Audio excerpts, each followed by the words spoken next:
예, 안녕하세요. 세종시 전동면 노장리에 있는 관음산 자비정사 서길봉입니다. 우리 불자님들이요, 골짜기에 피어나는 꽃에도 향기가 있지만요, 버림받은 잡초 더미에도 단비가 내리고요, 온실 속에서 사랑받는 화초가 있는가 하면 벌판에서 혹한을 견뎌내는 작은 들꽃도 있어요. 사계절의 의미는요, 대자연의 섭리든 우리가 잘났거나 못났거나 선택받은 인생에는 각자에게 부여된 소중한 아름다움이 있다 하는 생각입니다. 부처님의 진리로 행복을 심어주는 청주 BBS 불교방송 제550회차 서일봉의 반야의 시간을 통해서 여러분들께 인사를 드립니다. 오늘은 초발심 자경문 세 번째 시간인데요. 지난 시간에 그 개추심학인문 가운데 첫 번째 문장에 했던 부초심지인은, 처음으로 불문에 입문하는 사람은요, 보다 확실한 의지와 노력으로 수행의 어려움을 극복하기 위한 최선의 노력을 다해야 한다는 내용에 대해 살펴봤고요. 오늘은 이제 수원이 아구하고인데, 수원이 아구다 하는 것은요, 마땅히 악한 것을 멀리하고 라는 이야기예요. 옛말에요, 우리가 서로 술이나 음식을 함께 할 때는 형이니 동생이니 하는 이런 친구는 많은데요, 정작 우리가 급하고 어려운 일을 당했을 때는요, 도와줄 친구는 하나도 없다라고 하였어요. 어찌 보면 이것은요, 힘이 있고 능력이 있을 때는 친구가 많은데요, 위급하고 어려움이 있을 때는 도움을 줄 수 있는 친구는 드물다는 것인데요. 열매를 맺지 않는 꽃은 심지 말고요, 올바른 이치가 없는 친구는 사귀지 말아야 한다는 이야기예요.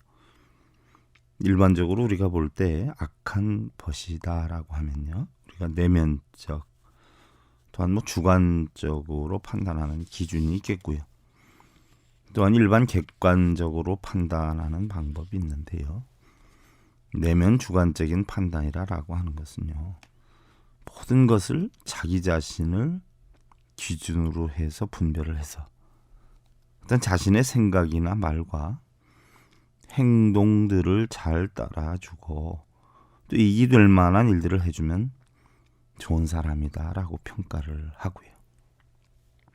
그와는 반대로 자신의 생각과 다르고 행동이 다르고 또한 자신에게 손실을 입히는 사람이다 라고 하면은요, 상대방의 진리나 차원의 가치를 떠나서 무조건 나쁜 사람으로 몰아붙이는 경우가 바로 그렇다란 것이에요.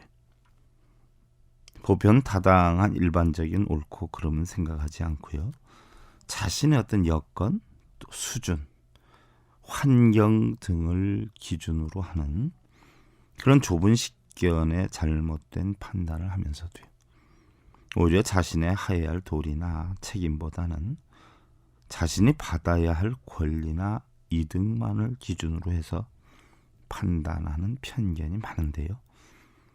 예를 들어보면은요, 자신들이 큰 스님의 덕목을 갖추려 하진 않고 주변에서 큰 스님의 예우를 해주지 않는다고 불평불만을 하는 스님들이 그렇고요, 반대로 자신들의 노력은 없으면서 큰 스님의 지도력이 부족하다라고 생각하는 수행자들이 그러하고요, 나는 자식된 도리를 너무 못해서 부모님께 죄송하다라는 것보다는요, 나는 부모의 덕이 없다라고 생각하는 그러한 자식들이나, 또한 내가 능력이 부족해서 자식들을 바르게 이끌지를 못하는구나 보다는 나는 자식 복이 없어 라고 생각하는 부모들이 그러고, 또한 부부가 활락하지 못한 가정에서는 각 각자 자신의 부족함은 생각하지 않고요. 남편 복이 없다, 나는 아내 떡이 없어 라고 생각을 하면서 모든 잘못을 상대에게 떠넘기는 그러한 경우가 그렇고요. 또 자식들이 올바르지 못한 친구들과 어울릴 때 내 자식 때문에 다른 아이들이 잘못됐어? 보다는 어떻게 돼요? 대부분은 내 자식은 착한데 나쁜 친구 게임에 빠져서 이상해졌다, 못된 아이들과 어울려서 그렇다, 이렇게 생각하는 경우들이 그렇다는 것이에요. 하긴 대부분의 사람들을 보면은요, 다 자기 자식은 괜찮은데 나쁜 친구를 사귀어서 잘못됐다는 부모들이 엄청 많아요. 바꿔놓고 보면은요, 내 자식이 잘못돼서 그러한 사람과 어울릴 수 있는 거죠. 세상의 모든 것은 어떻게 돼요? 같은 것끼리 움직인단 말이에요. 같은 레벨, 같은 수준끼리 어울릴 수 있는 거예요. 공동 책임이죠. 여러분들 뭐 물건을 사러 가도 어떻게 돼요? 뭐 정육점을 가나 생선집을 가나 전부 뭐 어떻게 돼요? 끼리끼리 어울려 있잖아요. 그래서 올바른 성현은요, 이쪽 저쪽을 분별해서 말과 행동을 가리지만 거기에 얽매이지 않고요. 소인배들은 네 편과 내 편을 가려서 옳고 그름을 떠나서 무조건 내 편은 옳고 네 편은 그르다 하는 경우가 사실 많죠. 뭐 그 전에 보면은요, 어떤 부모가 아기들을 데리고 이렇게 나갔는데 그 아기가 보니까 지나가는 조금 큰 아이, 자기 아기보다 큰 아이한테 맞는단 말이에요. 그 엄마가 뭐라 그래요? 야야, 너는 큰 놈이 왜 조그만 아기한테 그러냐 하고 상대를 욕을 한단 말이에요. 그럼 반대로 놓고 봐요. 반대로 내 아이가 큰데 조그만 아이가 시비를 붙이고 욕을 한단 말이죠. 그럼 또 뭐라 그래요? 야, 너는 왜 조그만 놈이 형한테 욕하고 그러냐 하면서 상대를 욕을 해요. 또 여러분들 한번 생각을 해보세요. 여러분들이 걸어서 다닐 때는 차들이 좀 잘못되는 부분에 대해서는 차를 욕한단 말이에요. 저 사람 무슨 놈 운전을 저따구로 하느냐 이런단 말이죠. 근데 본인이 차를 끌고 다니면 어떻게 돼요? 그 차 옆에 걸어 다니는 사람들한테 저 사람 왜 걸음을 저렇게 걸어 하면서 또 욕을 한단 말이죠.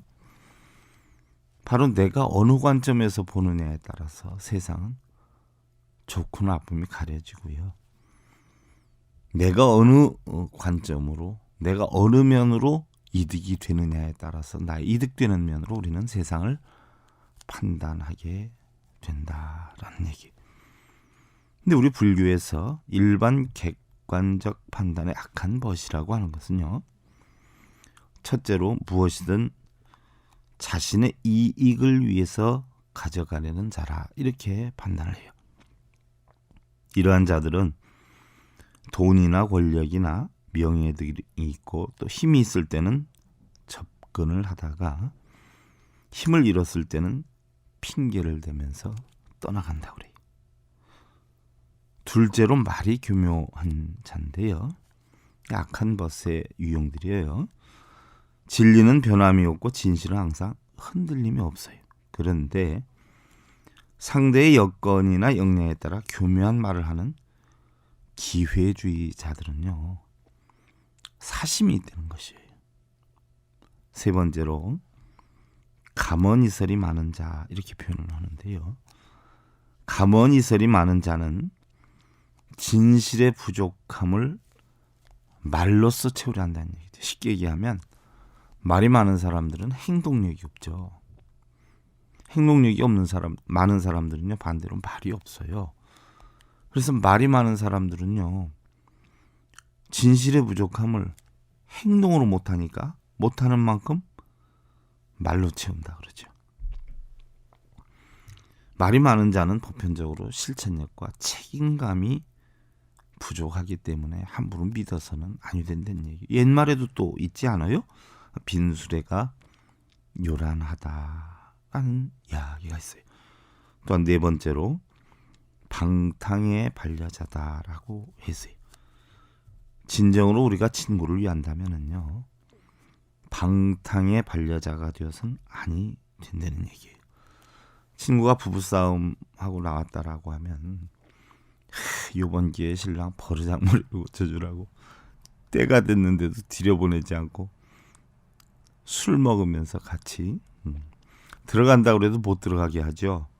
이것은 사실 방탕의 반려자가 되는 거예요. 이건 겉으로는 도움이 되는 듯한데 오히려 친구의 생활에 독이 된다는 거죠. 그다음에 다섯 번째로 살생 도적질하는 자다 그랬는데, 조그만 생명이라도 살생 도적질을 일삼는 친구는요, 위급한 상황이 벌어졌을 때 자신의 명리를 위해서는 무엇이든 할 수 있는 위험의 요소가 있다는 것이죠. 여섯 번째로 욕정을 밥 먹듯이 또 거짓말을 참말 하듯 하는 자다 이렇게 표현하는데요. 이러한 사람들은 참을성과 인내심이 부족하고요. 자신의 편익을 위해서라면 수단과 방법을 가리지 않고요. 믿음과 신뢰를 받지 못한다라는 것이. 다음 이제 일곱째로 탐욕이나 진의 우치로 공포심을 유발하는 자라고 그러는데요. 이러한 사람들은 친구 어려운 일에 평안함을 주거나 또 좋은 방안을 제시해 주는 것보다는요, 공포심을 유발시키는 그런 경우가 많은데요. 이런 경우는 남이 잘 되는 것을 가슴 아파하거나 시기하는 마음이기 때문이다라는 것이. 다음 이제 여덟 번째로 음주에 빠져 방이라는 자다 표현을 하는데요. 우리는 자기 본래 정신을 가지고도 올바른 지혜를 펼쳐나가기가 쉬운 일이 아닌데요. 어찌 정신을 도둑맞는 사람이 바른 행을 할 수가 있겠는가 하는 것이고요. 아홉째로 이제 길가에서 장난하고 목적 없이 돌아다니는 자다라고 표현을 했는데요. 노력하지 않는 성공은 기대할 수가 없죠. 우리는 자기가 있는 위치에서 자기가 할 수 있는 모든 능력을 동원해서 최선을 다할 때 소기의 목적을 달성할 수 있는 것인데요. 어찌 방일한 시간을 보낼 수 있겠는가 하는 것이죠. 열 번째, 제사집에서 또는 장사집에서 도박하는 자다. 그런데 다른 이의 어떤 기쁨과 슬픔을 함께 나누고 베푸는 마음을 실천하는 자비희사의 무량심으로 어려운 일을 함께 돌보아주는 것이 바른 행위다라고 하는데요. 한쪽에는 어려운 일 겪었는데 한쪽에서는 뭐 고고하고 있으면 우리 불교에서는 좋은 친구라고 보질 않는다는 이야기죠. 11번째로 이제 게으름을 피우는 자다. 우리 인생 60, 70년을 볼 때 또 요즘 80년이라고 하지만은요, 30여 년은 바탕을 이루는데 쏟아버리고요. 나머지 인생 가운데 잠든 날 또 병든 날을 다 제하고 나면 정작 화창하게 살 날이 얼마나 되기에 게으름을 피우느냐 하는 것이에요. 부처님께서는 어느 날 제자인 아난다와 함께 수행을 나갔다가 어물전 앞에 이를 아란에게 생선을 묶었던 새끼줄을 주워오라고 시켰어요. 그리고는 잠시 후 아난에게 새끼줄을 놓게 하고는 물었죠. 아난아, 내 손에서 무슨 냄새가 나느냐? 생선 비린내가 납니다. 그리고 또 얼마를 지나다가 향료 가게 앞에 이르러 향료를 쌌던 종이를 들고 오게 했어요. 그리고 부처님 다시 아난에게 물었지요. 아난아, 이번에는 내 손에서 무슨 냄새가 나더냐? 향기로운 향냄새가 납니다. 그러자 부처님께서는 그렇다, 우리도 이와 같다.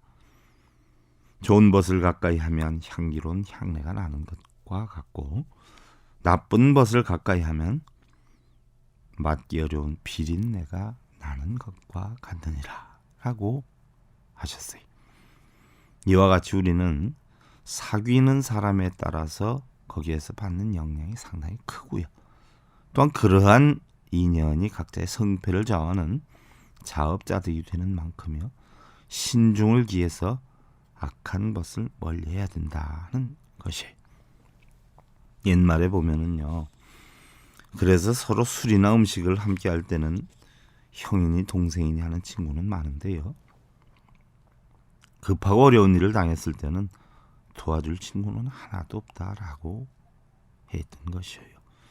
이것은 힘이 있고 능력이 있을 때는 친구가 많은데요. 정작 위급하고 어려움이 있을 때는 도움을 줄 수 있는 친구는 드물다라는 것인데요.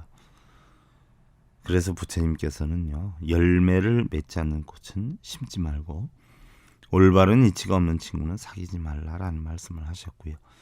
보조국사 진울 스님께서도 이 뜻을 널리 전하고자 바로 악한 친구는 멀리해라라는 말씀을 하셨던 거죠. 우리는 깊이 생각하고 자기 자신을 바르게 지켜나가기 위해서는 악한 것을 멀리해야 한다는 것이죠. 어떤 분이 그런 말씀을 하시더라고요. 우리가 평생을 살면서요, 정말 생사를 함께 나눌 수 있는 친구 하나만 얻어도 우리 인생은 성공이다라는 이야기를 하죠. 우리 불자님들요, 지극한 영화 속에서도 시들어가는 번뇌 그림자가 있고요. 평안과 부귀가 지속되는 이면에도 후한과 몰락의 독버섯이 성장하고 있고요. 또한 어려움과 고통 속에도 성공의 밑거름이 싹트고 있음을 잊지 말아야 한다라고 하지요. 우리 불자님들, 날마다 소중한 날 만드시고요. 내일 오후 다시 뵙기를 기원드리면서요. 혹시 여건이 되시는 분들은요, 다음 카페 관음산 자비정사에서 여러분들 뵙기를 기원드리고요. 그동안 관음산 자비정사 서일봉이었습니다. 감사드립니다. 여러분들 승부하십시오.